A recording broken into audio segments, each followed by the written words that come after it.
mounting as alarm bells continue going off around recession, stock market collapse, and an everything bubble that is ready to pop. But many are puzzled. How could an economy that was so seemingly strong one day be spiraling into chaos the next? Everyone's looking for someone to blame, but for those of us that have been paying attention, well, the collapse of a debt-fueled system is long overdue. The best way to picture where we are today is an analogy I love to use: the Jenga economy. Picture the US economy as a giant Jenga tower where each block represents a key piece of the system. So those blocks could be commercial real estate, bank losses, government spending, consumer credit. And as these blocks are pulled out and stacked back on top, well, the foundation gets weaker and weaker. Now, some look at this tower and all they see is that it's growing taller despite the foundation. An expanding economy, the stock market hitting all-time highs, an opportunity for profit. But anyone who has ever played the game of Jenga knows that there are no winners. The game doesn't end when someone wins. The game ends when the final piece is pulled and the tower comes crashing down. But look at what's going on right now. Increased volatility. It's the point in the game when the tower starts going like this, when any block that's pulled could be the final block. Now, we don't know exactly what it will be or when it will be pulled, but we know we're close. That volatility, we know we're close. So what happens when the government can no longer paper over these cracks? How will it impact the everyday American, you and I, and what can we do to protect ourselves? And what clues can we get from what's going on right now in this mess of an economy to understand how close we are? Well, let's get into it. If you thought government spending was slowing down, think again. The gap between federal revenue and government spending has surged to over $1 trillion, the most ever on record for the first 5 months of the fiscal year, surpassing even the shock spending of 2020 and 2021. In fact, in February alone, the government spent twice as much as all revenue earned from taxes. But where is all of this money going? It's not being spent on infrastructure. It's not fixing the problems in our economy. The biggest increase in spending, it's interest payments on our debt. The United States last year spent over $1 trillion just on servicing the debt, not on paying the debt down, but just on staying afloat. And this year, interest payments are set to increase, already increasing by 10%. So the next time someone comes to you and says, oh, they've been screaming about the debt forever, this time is no different, look at them and tell them, yes, this time is different. And the reason why is because of the cost of servicing the debt. It's a crucial piece of understanding and why what's always been an unsustainable path is now finally reaching that critical breaking point. Do you have someone in your life like this, someone who doesn't see what's coming next or doesn't want to see what's coming next? If so, how have you gotten through to them? Let me know your thoughts in the comments below, because this is something I even struggle with my loved ones sometimes. But anyone who's ever gotten behind on credit card payments can understand this concept. And I explained that government debt is no different, but the only difference is that the government can also print more dollars, which is exactly why the US dollar is in so much trouble. Don't believe me? Just look at what's happening right now to US companies. Last year, the United States had more corporate bankruptcies than they have in the last 14 years, meaning the highest number on record since the fallout of the great financial crisis. But that number doesn't even account for the thousands of out-of-court restructurings and bankruptcies that are happening under the radar, not included in that total, something that was not happening back in 2008, meaning that the scope of companies failing today is far greater than what we had even after the great financial crisis.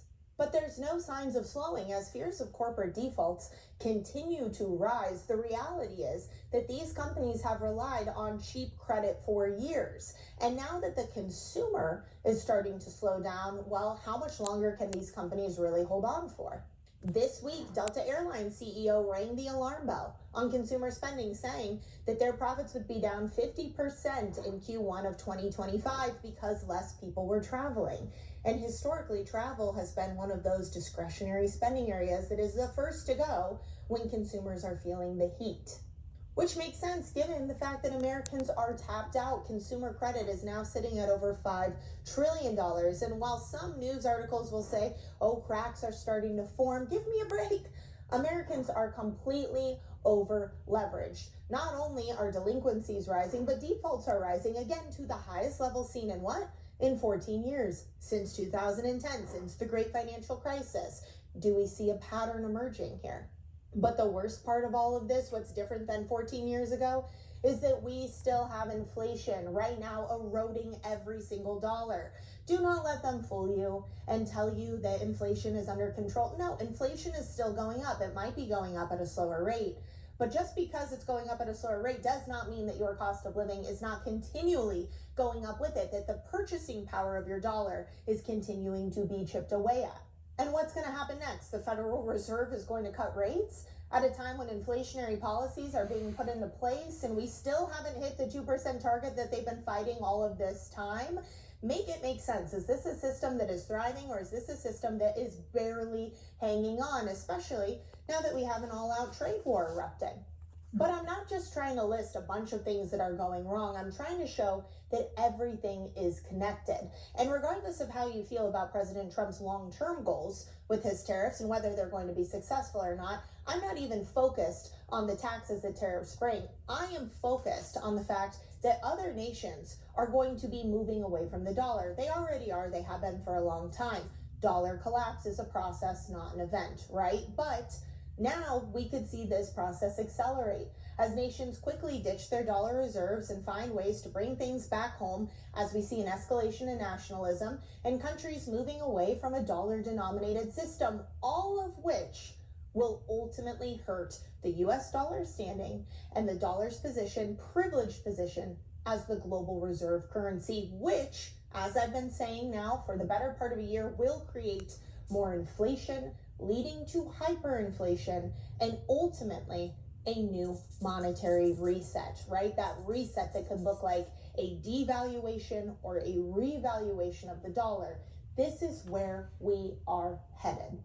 But Sound Money already knows this. Gold and silver, they're not just strong. I mean, they are strong, look at them, but they are essential in a system that it relies so heavily on debt. We have government debt, we have corporate debt, we have stock market built on easy credit, and we have consumers with maxed out credit. In a system that is built on debt, you have gold and silver, true money, as true stores of value, fundamental value, which is why central banks and those in power are not just buying gold at record levels, they are stockpiling gold for what comes next, because every financial reset in history has had gold and silver at the heart of it.